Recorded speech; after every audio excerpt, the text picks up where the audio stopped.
Hey guys! Yun! Ito tayong wahing. Kailangan na kasi namin bumili guys ng mga baboy. Try ko mag-beef. Anuhin ko si Emma. Lokohin ko kasi na-miss ko na yung beef. Yung steak ba, alam niyo na. Ayan o. Tapos tinan nyo naman guys. Nakapambahay na lang. I mean naka t-shirt na lang kasi sobrang init na. Ang init sa Pinas! Oo. 28 guys, 28. Tapos kanina pagmaga kasi malamig. Scary na. Hindi na nga ako nagdagdag ng blazer. Nga mali nga eh. Pero siguro this coming weekdays hindi na ako magdodoble. One layer lang ako baby. Hoodie lang suot ko kanina. Yun! Alright! Ganda na ng weather. Hindi na mahirap magbihis. Wala na yung 2 patong, 3 patong. Tapos boots, ganyan no. Tama, pambahay na. Dapat hindi ako mag-change kasi sabi ko sayang naman yung labahin. Kaya lang naka-hoodie ako. Pagdating ko sa bahay, ang init. Sabi ko magpapambahay na nga ako t-shirt. Yan, kasi lalabas nga kami pagka uwi ko. Inantay ko lang si Alwin dahil nauna akong umuwi. Dahil sabi ng mga office ko, let's go home kasi Mother's Day na nga daw ng Sunday. Yes. So ngayon ay, yan, syempre, grocery day muna tayo. So ngayon, ang lakad namin, ayan o, sa Ate Michelle, si Zion, yan. Ang lakad namin ngayon ay sa Freestone. Bibili kami ng mga gulay, prutas, kung ano man mabili. And then, pupunta kami ng Wahing. So, baka may napanood kayong yung vlog ko last time. Sabi ko, papunta rin kami ng Wahing. Kaya lang, hindi kami nakapili doon. Nakarating kami ng Wahing, pero closed pala. Closed pala siya pag Sunday mo. Hindi kami nag-check. Akala namin everyday din siya. Like yung mga other grocery stores. Yun. So, ngayon na lang kami ulit bibili. Pero sobrang tagal na natin nagwahing ha. So, feel ko 4 weeks na rin. 1 month na yun? Yan, oo. 1 month na rin tumagal ang aming mga karne. $60 binayaran natin doon. O, may ano ba? May natira pang manok? May manok ko ba sa'yo? O, ayun. Actually, may natira pang konting manok. So, tipid talaga kami pagwahing. Lalo na pag ano. May mura kasi. Oo, maramihan din talaga yung bili mo. Tapos, nagbibigay pa sila ng free. Last time, namin yung chicken breast. Yan, pinang sopas ni Alwin. Meron pa dun na chicken, mga buto-buto, shell? So, tingnan natin. Kasi baby minsan, yan, Walmart, nagsisale din sila. TNT, nakita ko may flyer kasi lumabas na naman sa flip app. Sa TNT, sale 2.50 lang something yung pork, ganyan. Diba ganun lang din naman yung presyohan sa Wahing, 3 point something nga eh. But, well, depende kasi sa part talaga kaya hindi ko masabi ng yung lahat ng ng rate nila. Yun. Tingnan nyo naman ang ating paligid. Ang ganda. Mainit. Mainit. 6 PM, 27 degrees. So, sabi nga pala namin sa ibang vlog, no, yung 27 dito, para katumbas niya na para sa amin, ay 30 plus na sa Pinas. Kasi, talaga, iba yung tama ng sikat ng araw dito. So, tinan nyo naman, syempre, ganito yung damit natin sa Pinas. So, ganun din yung weather. Yan, medyo mainit-init na talaga. Mas malamig lang siguro bukas ng konti ng 2 degrees. No? Dami nang naka-short. Oo. Ay, may nakasabay nga rin ako, mini skirt baby, tsaka sleeveless. Mga ganun na. Ganun na ang pormahan dito guys, syempre. So, yun. At least, another week is done. Grabe, 2 weeks na ako sa aking practicum o internship. Yan baby, lapit na. 2 weeks na lang. So, halfway na ako sa aking practicum and yan, tapos na talaga tayo being an international student. And yun nga, no, ito sasabihin ko sa inyo. Kabado 20 na. Sabi nila kasi kabado 20. Ano ba yung term na yun? Kabado ka na. Kabado na kami. Oo, kasi yan, kasi nga ito nga, as we have been saying then before, kapag mag-apply talaga ng PGWP ang isang international student na nakapagtapos dito sa Canada, yan, pwede talaga sila mag-apply nun, go ahead, even if wala silang trabaho pa. So, i-grant yun kasi nag-aral ka ng 1 year or 2 years with certificate or diploma sa isang designated learning institution, basta full-time student ka. And yan, basta nag-comply ka sa face-to-face or even exempted yung mga online na yung mga 2021 to 2022 na year. Pero, yun nga lang, no, ito ang problema, guys. Kasi may mga nagko-comment, hindi naman kailangan ng work para maka-apply ng PGWP. Sa akin kasi, kailangan magka-work, guys. Kailangan ko magka-work na para ma-extend ko ang aking dependence. Ang dependence ko, yan si Alvin, na naka-open work permit, at si Zion, na naka-TRV. So, hindi ko sila ma-extend kung wala akong work. And, guys, 2 weeks na lang matatapos na. Wala pa rin akong trabaho. Yun, honestly, nag-a-apply naman ako. So, sabi ko nga rin naman, sana, diba, ma-absorb tayo dito sa pinagpapraktikuman natin. Although, there's no signs yet pa. Kasi busy yung mga lawyers din namin nasa Quebec actually ngayon. Sa Montreal, dahil meron silang convention. So, hindi ko rin alam paano nila ma-assess ang aming skills, diba? Kung, ayan, magkalayo. So, nag-iisip pa rin talaga ako kung saan, yan, nag-apply din ako from time to time, kung saan may opening. Pero yun nga, sana magka-work. Dahil, pag di ako nagka-work, ako muna yung mag-apply. Pero, dapat talaga sooner pa rin magka-work. Otherwise, until July na lang sila. Uuwi na si Alvin. Atay. Yan, sa Pinas. O kaya, ano na lang siya, magtuturist visa. Tapos, bawal siya mag-work pag ganun. So, ganun yung sitwasyon namin. Kaya, yan, minsan, masaya lang kami tingnan. Pero alam mo yun, kakabaka-baka na. Kasi, yung estado mo sa Canada, yung status namin, and yung papel namin, yan mag-e-end na. Dahil yung student visa ko until July na lang. Yung iba, August. Yan. So, iba-iba rin kasi yung months na nag-grant ng mga visa officers.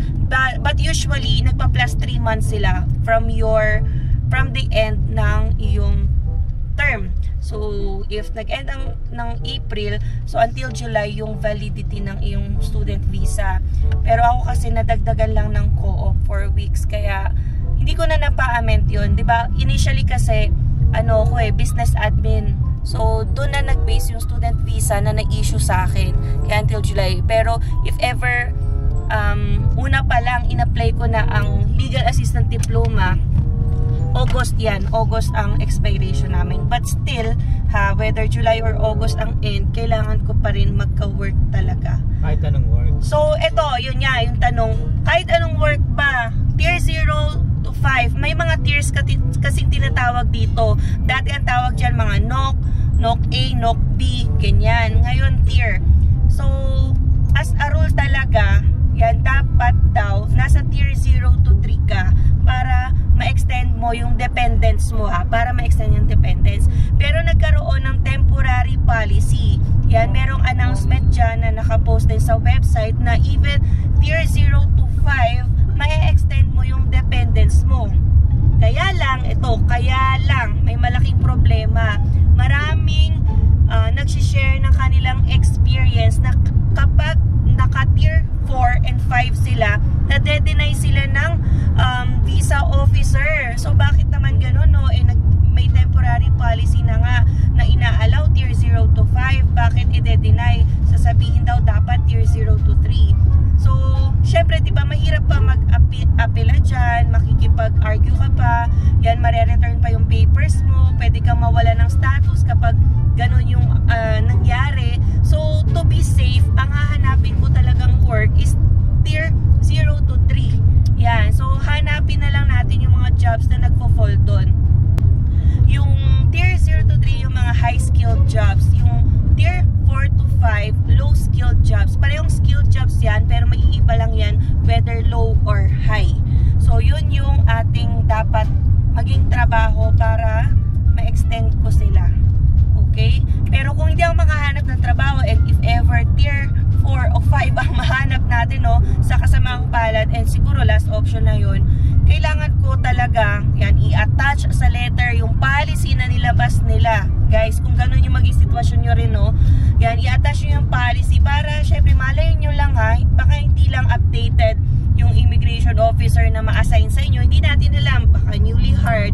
Bakit kasi may mga nagde-deny, diba, ng mga PGWP or extension ng mga dependents kahit na may trabaho ka na. So, it's very subjective. Hindi natin alam ang kanilang mga desisyon sa ating mga papel. So, as long as may choice ka, ha, na makapili ng work, okay, para sa yung dependents, magtrabaho ka ng tier 0 to 3. And ako, guys, kabado.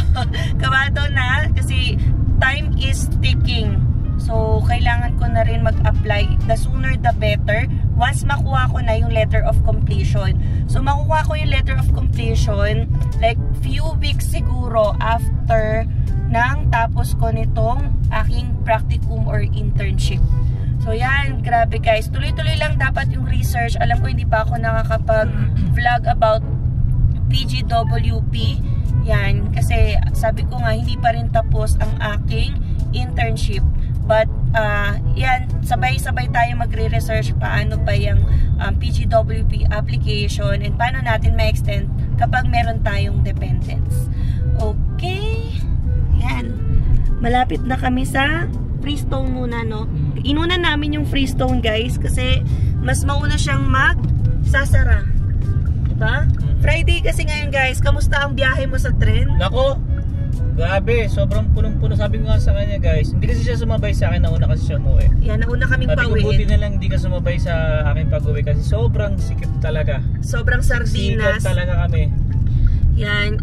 Nauna na kasi ako dahil, yun nga, sabi nila, celebrate din naman daw ng Mother's Day. Wow, Kaya saan tayo niyan? Saan tayo niyan? Dapat ikaw ang nag-iisip eh. Wait, tingnan ko lang muna itong ano ko. Yung ano, manual. Uy, wala nang market. Wala So, na. ang forex trading nga pala, 24 hours a day, 5 days a week. Pero kapag crypto, 24/7. Pero pa yan, kasi tinitrade ni Alvin, forex. So, 5 days lang siya.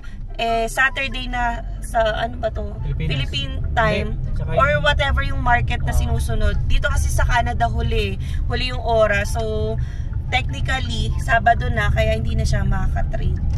Yun. Ano na lang ulit, Sunday night, kasi Monday na yun, katumbas.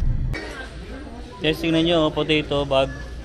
$10 lang. Sobrang dami. Ganito karami. Dapat may kahati ka, no? $5. Mananawa ka dito. Freezer natin. Gayat-gayatin.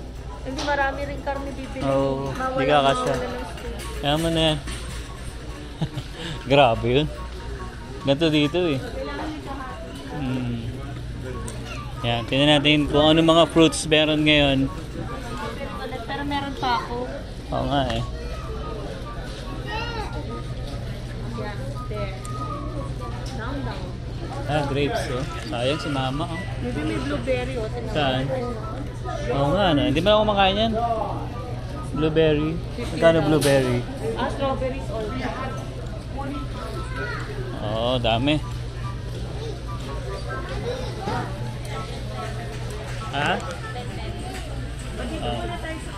Ay, kamatis. Sige, tara. Tingnan natin, baka ikot na tayo. Pili tayo. Baka may naman, pwede naman mamili. At least Oh, ito na lang. $5 at least half lang. Sige, ito tayo guys. Ano, potato. Pero kung tutusin, oh, mas malaki yung ano. Ha? Hindi, pero pwede naman. Mura ba? Mura? Tingnan mo kung magkano. Oh, yan. Sige. Oh. Parang hugis ano to ah. Ay. Guys, may naisip ba kayo dito? Ano ba to? Parang kakaiba ah. Squash. Parang kakaiba yung hugis eh. Oh. Oh. Oh. Mataba. Oh, baby ano? Oh. Ay, dito ka lang oh. Kaliit lang yan. Supot. Ay, tinan nyo naman ang gwapo ng baby ko. Right? Paano magpogi? Meron pa? Ay? Ay? So, hanap lang muna ulit kami dito ng mga kulay-kulay. Mami! Ah, you want carrot? Okay. So ito na guys yung pinamili namin gulay no. Gulay lang dito bibilin talaga namin. Tara Shell! Tara. Yan. So, mga magkano kaya to? Siguro mga 20. 20 to 20. So, bayad lang tayo guys, no? Then after na to, punta na kami ng Wahing. Dito ka sa kabila. Doon ka ah. Hindi nga, liligaw kayo, no? Ay. Ano ko itong puti? Zion! Happy ka? Yeah. Wala nang apple and banana? Ah, wala tayong banana nabili, baby. Walmart. O, wala doon. Walang ayun. Benta. So, ito na pala ang mga nabili namin. And, yan. Umabot kami ng $27. Yun. I-mention ko na rin. Yung broccoli dito, $5. Carrots, yan. Super dami. $5 lang yan. Potatoes, ito isang bag, $5. Onion bag, $4. Cabbage, $3.74. Squash, $2.50. Tomatoes, yan, ang dami ding tomatoes, $1.72 lang. And parsley, $1. Yan. Kaya $27 lang ang nabili namin for, ano na to, mga gulay. Okay, so next stop ay mga karne naman, ulam. So ayun guys, nakabili na tayo ng ating mga gulay. So on the way na tayo ngayon sa Wahing. And since may biyahe tayo na 9 minutes, yan, sulitin na natin. And i-shoutout natin yung mga nagpapa-shoutout, no? So naiipon to, pasensya na po. So shoutout kay Roy Autencio, 8817. Kay Abel Domingo, sabi niya, oh, yan, dito sa Pampanga, nung kahapon, so 3 days ago na yon, 51 daw yung heat index nila. Yun, grabe. So dito 27, pero naiinitan na kami. So paano pag mag 51 din dito sa Canada, no? Diyos ko, hindi yan kakayanin ng Canadians.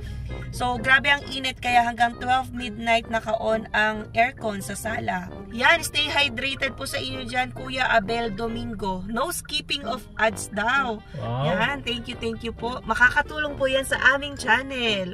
So shoutout din po sa inyo, Tito Mons Vlog. Yan, viewer daw natin siya. Hi Zion. So, ito, shoutout din kay Chow, tsaka sa hubby niya na si Limuel from Calgary. So, ito baby, oh, PR na daw sila in less than a year via Tech Pathway. Wow, sana all. So, yan ay tatahakin pa lang ni Alvin. So, titingnan natin kung gaano katagal kay Alvin. Pero, wala pa kami nasisimulan kahit self-pip na review. So, sobrang kami na delay dahil ang focus namin ngayon ay sa PGWP application. Okay? So, shoutout ulit kay Trixta ng New Jersey. Yan, tsaka kay Luis Dorothy Rivera. Yan, Denmarie of PH. Avid subscriber from the Philippines. Pati kay Annabel Bayeng. Yan, shoutout sa Estrellas family sa Saskatchewan, Regina. So, thank you po sa mga nanonood. Pati kay Ricky Layug ng South Korea. Ayan, speaking of South Korea, ito naman si Alwin, no? Adik na adik sa Korea novela. So, nanonood din ba kayo guys ng Queen of Tears? So, hindi pa namamaga yung, yung mata ni Alwin. Wala pa. Episode 8 pa lang kami guys. So, wala pa kami sa siguro matinding iyakan. Kasi nakita ko yung pamamaga ng mata ni Kong. May post si Kong no na parang ginawang isang araw lang na marathon talaga tong K-drama na Queen of Tears. So far hindi pa naman ako naiyak until episode 8. Yan. Panoorin din nyo guys. So yun yung pang relax din namin pag gabi nanonood kami nun. Yan guys, dito na tayo sa Wahing. Ayan o. Medyo mahaba nga lang ang pila. Pero hanggang 7:30 naman tayo. Pila muna tayo. Ayan guys, daming tao ngayon dito. So yun guys, ito na pamili namin. Naka 87 kami pero dami. Tapos binigyan pa kami ng ito oh, chicken skin, isang ganito oh. Ang dami. Tapos ito, atay. Sarap to. Pang steak. Oo. Yan, hindi pa. Tagal ko na-miss ko na yan eh. Ginawan tayo ni Bianca niyan, di ba? Tapos ito guys, pork chop, pork belly. Yan. Okay na yan. Isang buwan na ulit yan. Tampas pa to siguro. Okay? So yun guys, ang ating vlog for today, no, nakita nyo naman $87 para sa karne. Isang buwan na namin yan. And yung mga gulay nasa $27. So 110, not bad para sa mga pinamili ngayong araw. So nakatipid tayo. 1 month na yun, yung karne na yun guys. Yes. Totoo lang. Bali, bibili na namin dyan siguro, paunti-unti gulay. Yun lang. So, at least naisingit namin sa aming busy schedule. So, ngayon, syempre, di ba, weekend na makaka-focus na kami sa dapat asikasuhin. Yes. Yan, maghanap na rin ako ng trabaho at kailangan na Ay, salamat naman! Sabi ko nga siya na lang magtrabaho, pero kasi wala kaming choice. Kailangan ko para sa papel. So, Di ako ma-extend guys pag wala yan. yes. So, yun lang guys. We'll see you in the next one. Peace!